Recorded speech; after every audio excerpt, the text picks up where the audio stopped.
In March, the Patriots organized a national colloquium,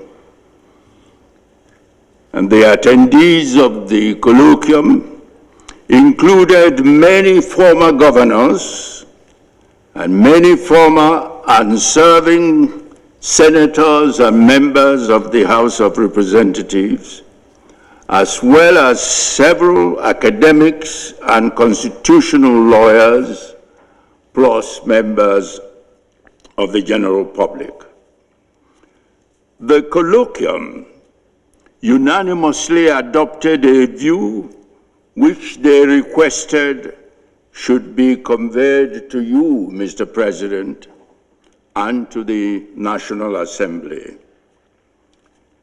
The view was that Nigeria needs a new legitimate Nigeria People's Democratic Constitution, that the present constitution is illegitimate and cannot deal effectively with the myriad challenges facing this country.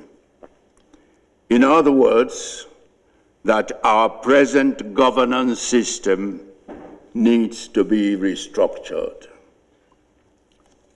Nigeria is a pluralistic country. That is a country of different peoples with different languages, different cultures, and different religions.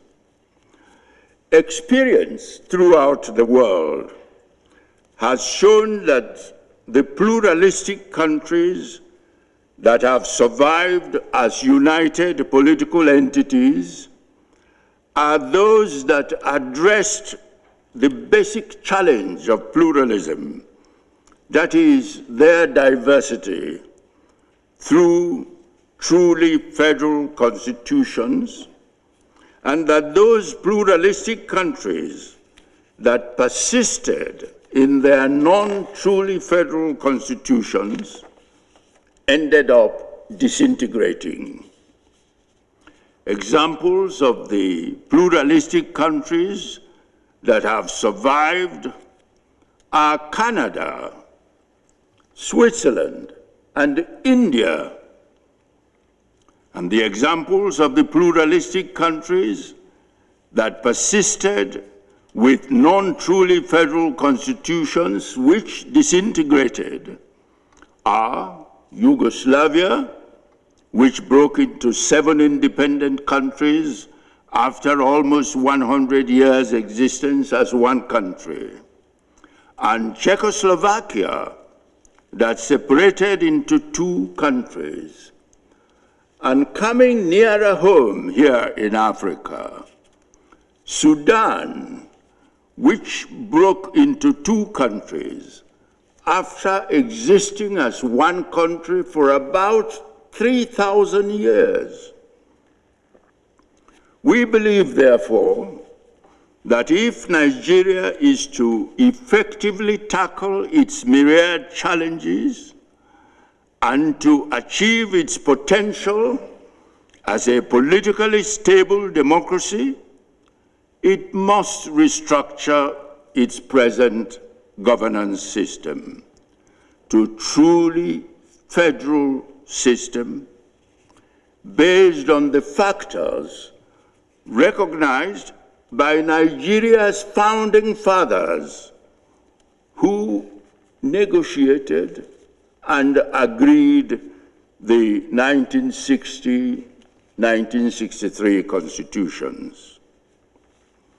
Above all, Mr. President, the Patriots believe that your personal record as one of the great champions of Nigeria's democracy, Nigeria struggled to restore democracy during the Nadeko days, provides our country with its best opportunity for achieving Nigeria's people's democratic constitution.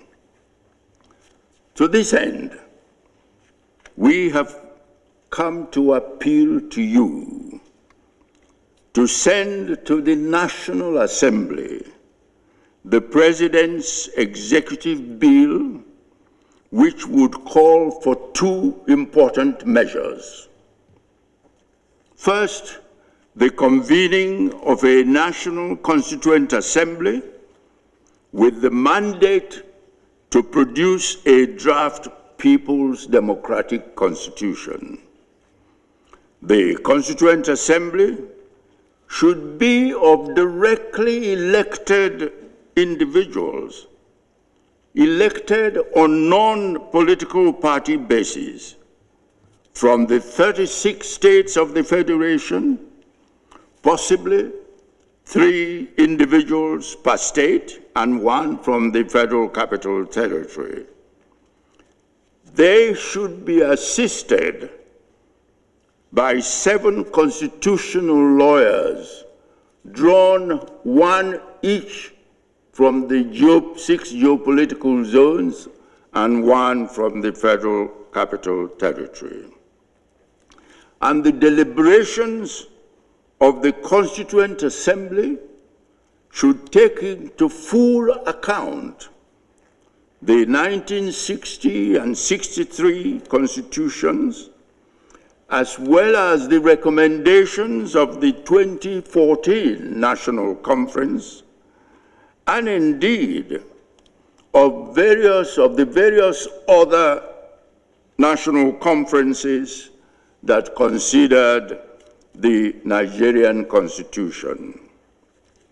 And the second measure that we propose for your President's executive bill is for the establishment of a national referendum to which the draft constitution emerging from the Constituent Assembly would be subjected. The draft constitution produced by the Constituent Assembly, as I said, should be put to a national referendum, and if approved, should then be signed by the President as the genuine, legitimate Nigerian people's constitution. And finally, regarding what I referred to at the beginning of my remarks as the troubling national affairs, the Patriots welcome the fact that the President addressed the nation last Sunday on the 4th of August. We welcome that fact. We consider that it would be helpful to take at least 2 more measures in dealing with the current protests. First is for the government, both at the federal and state levels, to have dialogue with the leaders of the protests. And the second is to advise the law and order enforcement agencies to avoid the use of lethal equipments in managing the protests so that we can minimize the number of casualties in the protests. Thank you, Mr. President.